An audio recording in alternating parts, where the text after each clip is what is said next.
Língua Portuguesa, Gramática, Livro B, Lição 3, Aula 1.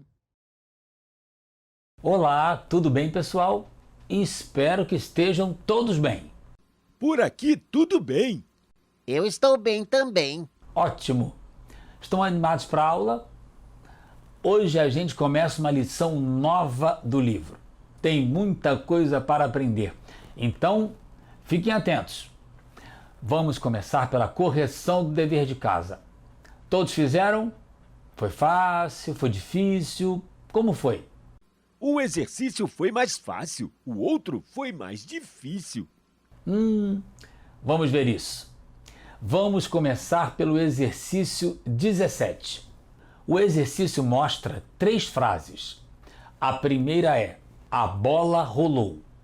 As outras 2 são parecidas com a primeira, mas o sujeito delas é diferente. Uma é: a nova bola azul e verde rolou, e a outra é: a bola e a peteca rolaram. A primeira coisa que vocês tinham de fazer é circular o núcleo do sujeito dessas 2 frases. Beto, como você fez essa questão do exercício?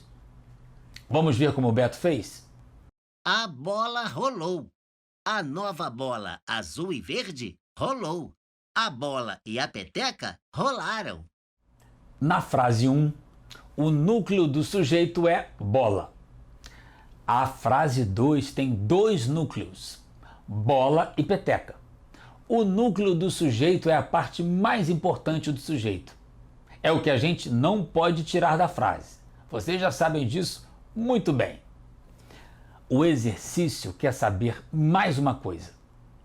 E vamos escrever todos os verbos em vermelho. Olhem para as frases: a bola rolou e a nova bola azul e verde rolou. Elas têm o mesmo verbo, rolou. Por que o verbo é o mesmo? O núcleo do sujeito das 2 frases é o mesmo, é bola. Isso mesmo, Alfa. O núcleo do sujeito é o mesmo, bola. E por que o verbo da frase a bola e a peteca rolaram é diferente? Por que muda para rolaram? Porque o sujeito tem 2 núcleos, bola e peteca, e o verbo combina com o núcleo do sujeito. Exatamente. O verbo combina com o núcleo do sujeito. A bola rolou. A bola e a peteca rolaram. Muito bem. Agora vamos fazer o exercício 21. É sobre a conjugação de verbos regulares. Vamos lá. Alfa, você começa.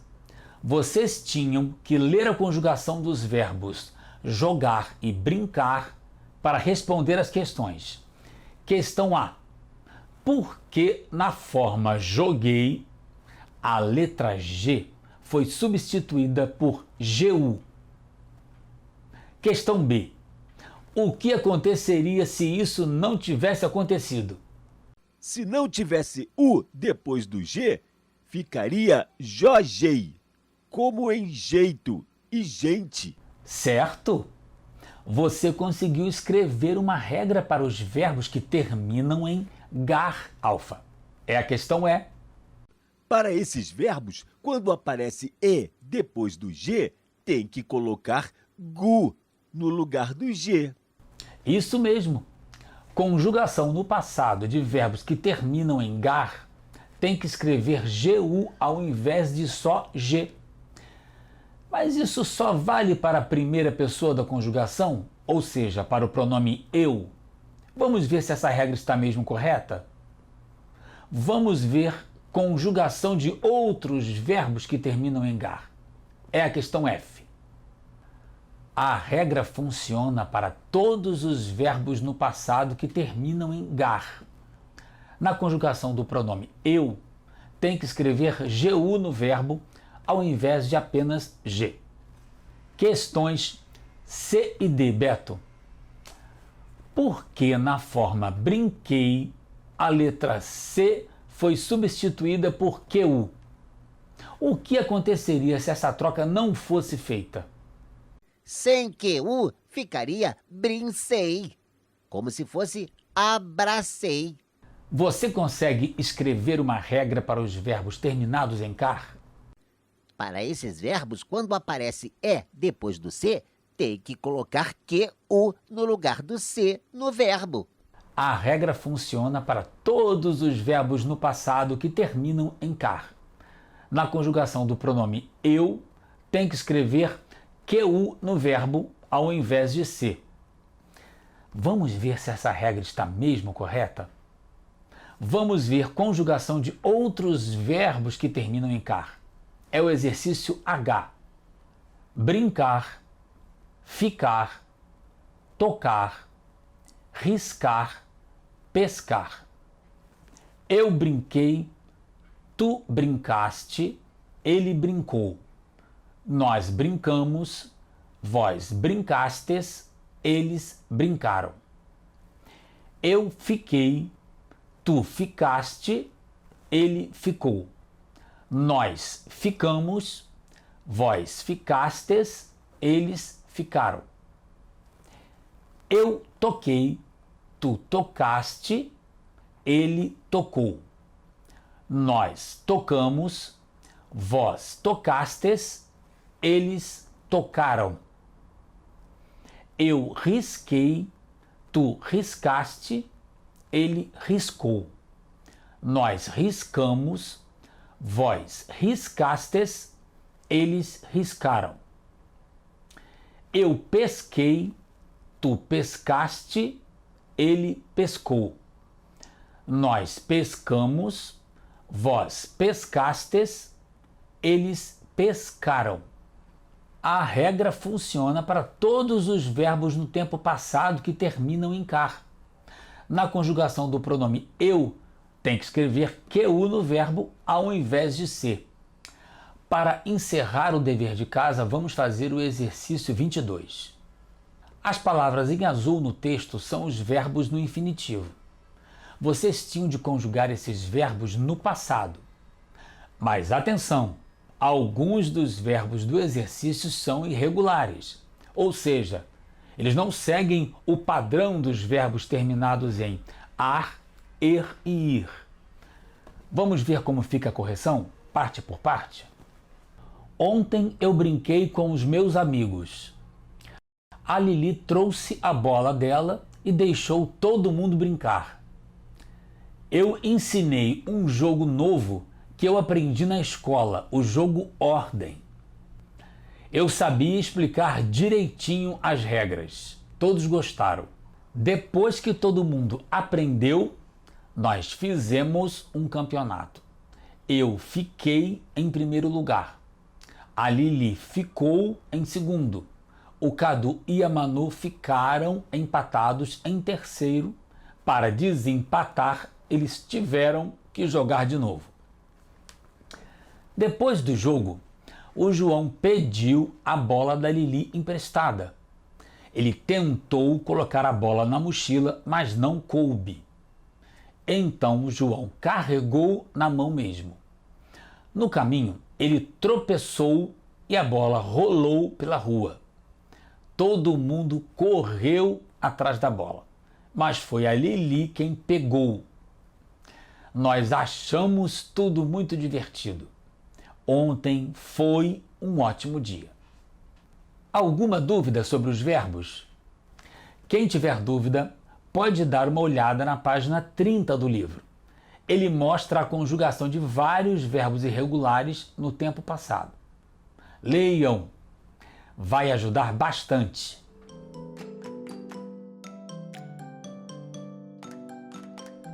Vocês gostam de brincar de detetive? Sim! E como funciona o trabalho do detetive? Primeiro, tem um mistério a ser resolvido. Aconteceu alguma coisa que ninguém consegue explicar. Então o detetive começa a investigar. Ele vai reunindo pistas e mais pistas. E uma hora ele diz: já sei a solução para o mistério. Aí ele revela para todo mundo. A gente vai brincar de detetive de palavras agora. a gente vai investigar uma coisa muito misteriosa. Ou melhor, duas coisas muito misteriosas. Eis o primeiro mistério. Atenção! O mistério é: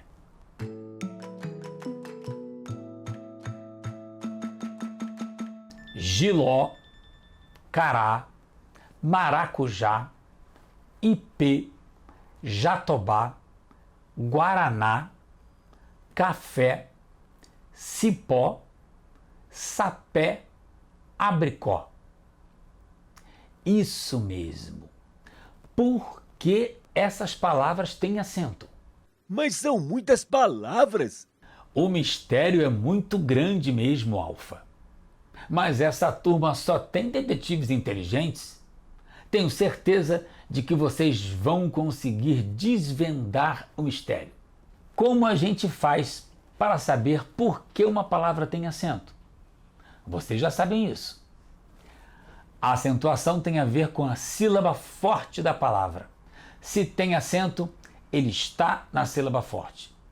Então, qual é o primeiro passo da nossa investigação, detetives? Separar as palavras em sílabas. Isso mesmo.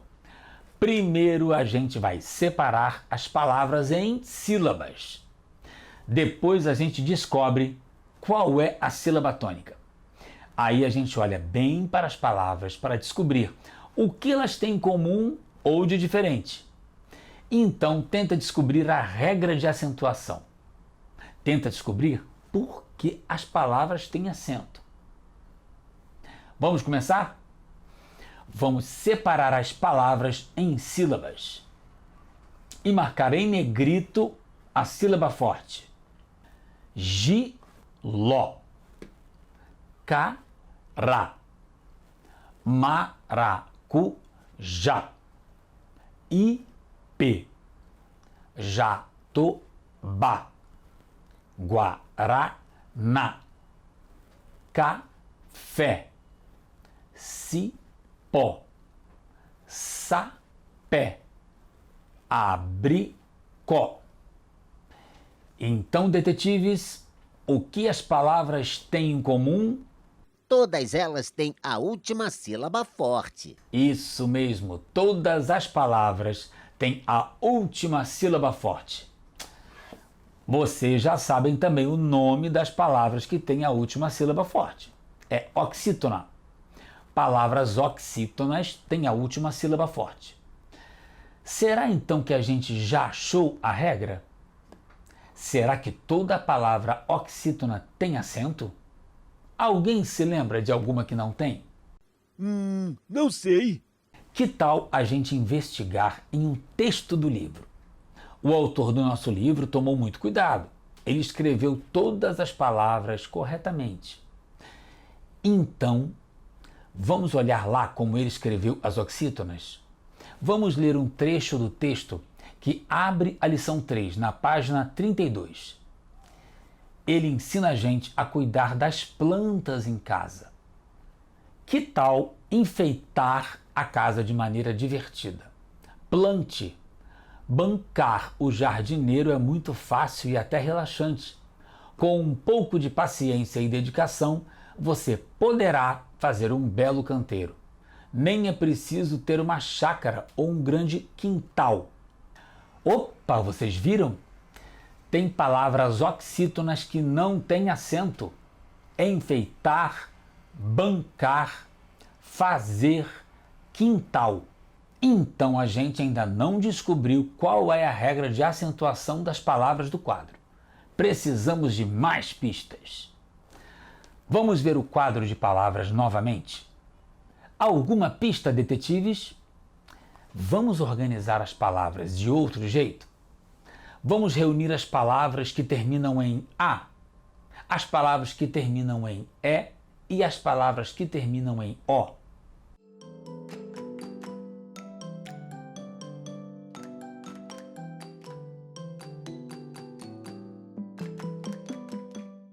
Ficou mais fácil de ver. Ficou mesmo, Alfa. Parece que agora a gente descobriu a regra. Todas as oxítonas que terminam em A, E e O têm acento, no singular e no plural. Ou seja, maracujá no singular tem acento. Maracujás no plural também tem acento. Vamos escrever a regra para não esquecer? Todas as palavras oxítonas que terminam em A, E e O são acentuadas no singular e no plural. Muito bem, detetives, primeiro mistério solucionado. Viram como a gente consegue descobrir muita coisa sobre as palavras se a gente olha para elas com atenção? E assim a gente descobre regras e aprende a escrever e a ler melhor. Agora vamos desvendar o segundo mistério. Ele é um pouco diferente do primeiro. Vejam.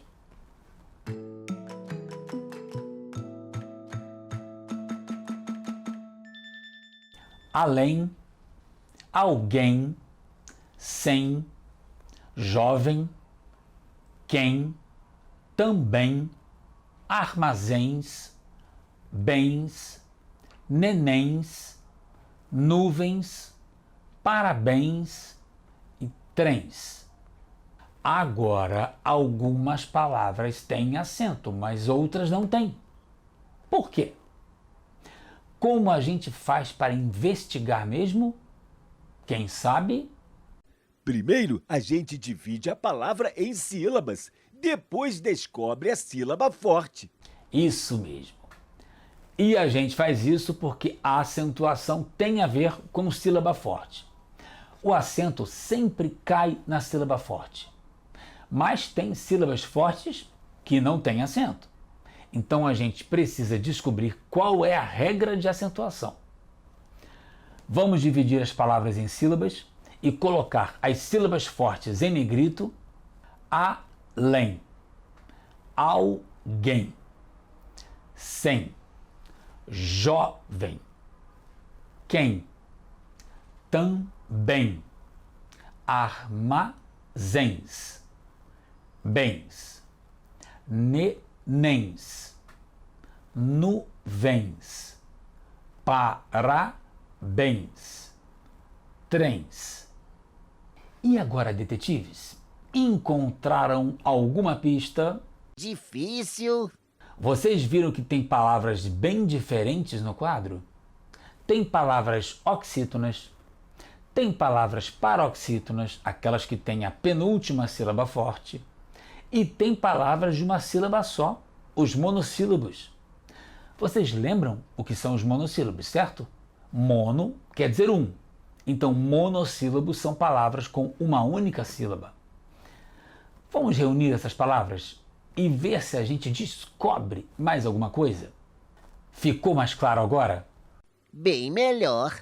Agora a gente consegue ver quais palavras são oxítonas, quais são paroxítonas e quais são monossílabos.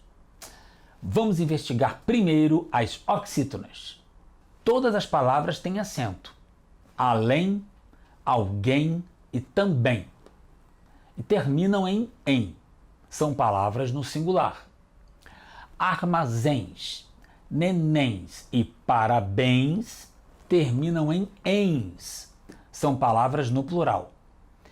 E como a gente escreve o plural das palavras que terminam em? Não é com ens? Vamos ver. É isso mesmo. O plural das palavras terminadas em é ens. Então, detetives, a gente realmente descobriu qual é a regra de acentuação destas palavras. São acentuadas todas as palavras oxítonas terminadas em ou ens. Vamos escrever a regra para não esquecer? Todas as palavras oxítonas que terminam em ou ens são acentuadas. Mas e as demais palavras do quadro? Vamos ver?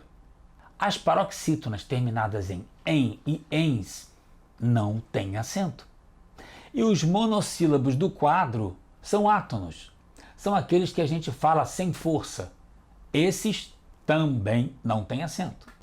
Só tem acento os monossílabos tônicos, aqueles que a gente fala com força, como ma, da e pá, por exemplo.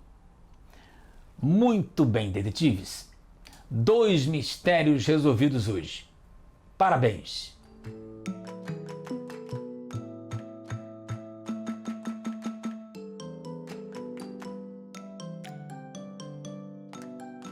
Quero saber se já temos algum jardineiro aqui na turma. Sim, quero saber quem já leu o texto de abertura da lição 3 do nosso livro e começou a cuidar das plantas de casa.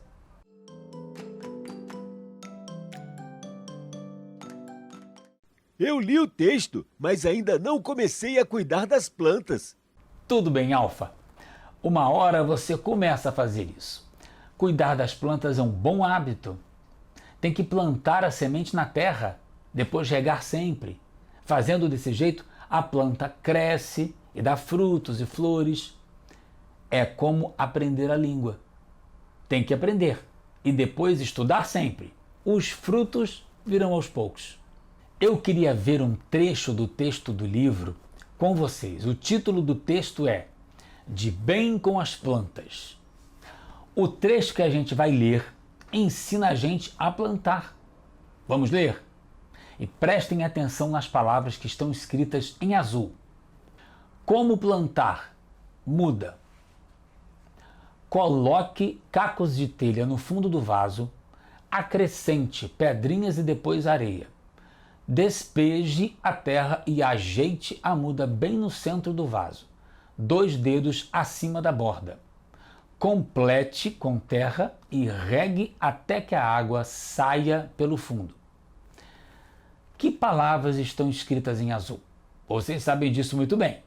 São verbos. São verbos, eles mostram uma ação. O que tem de especial nesses verbos? Em que modo eles estão escritos? Vocês já aprenderam isso também. No imperativo. Todos os verbos estão no imperativo. Quer dizer que nessa parte do texto tem uma ordem ou uma instrução. Opa! Isso faz sentido, não é mesmo? Afinal, como eu falei, o texto ensina a gente a plantar. Ele dá instruções para a gente plantar. Veja o título do texto. Como plantar? Vamos reler as frases? Coloque cacos de telha no fundo do vaso. Acrescente pedrinhas e depois areia. Despeje a terra. Ajeite a muda bem no centro do vaso.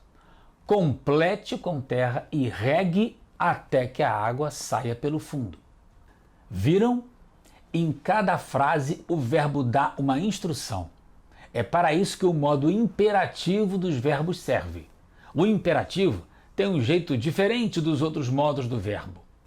Ele tem esse jeito diferente justamente para mostrar que ali tem uma ordem ou uma instrução. Vocês lembram do modo infinitivo do verbo, não é? Claro que lembram. Claro, colocar, acrescentar, despejar, ajeitar, completar. Perfeito, Alfa. O infinitivo é a forma como o verbo está no dicionário, sempre com ar, er ou ir no final, dependendo do verbo. O imperativo é diferente. Ele é escrito de outro jeito e por isso ele consegue mostrar que tem uma ordem ou uma instrução na frase. Vamos ver um exemplo. Olhem essas 2 frases que estão no livro, no exercício 18 da página 39. Em seguida, vamos responder a algumas questões do exercício. Você planta a semente na terra. Plante a semente na terra. As frases têm o mesmo sentido? Ou elas têm sentido diferente? Diferente. Parece que a primeira conta que a pessoa planta a semente. A segunda manda ela plantar. É isso aí, Beto. E quem é que mostra isso? Os verbos. O verbo muda só um pouquinho de uma frase para outra. É planta na primeira e plante na segunda. Vocês viram qual é o truque do verbo? Ele muda só um pouquinho de uma frase para outra, para dar a ordem ou a instrução que a gente precisa. Mas ele continua sendo o verbo. E quase todas as letras são iguais. É como vocês quando mudam de roupa para ir a um lugar diferente. Para ir à escola, colocam o uniforme da escola. Para jogar bola, põe um calção bem confortável. Para ir à festa do amigo, coloca outra roupa. Mas por baixo da roupa, vocês são sempre a mesma pessoa. Com o verbo é a mesma coisa. Ele só muda um pouco de roupa, dependendo da situação. Bom, a gente já disse que o texto do livro dá instruções.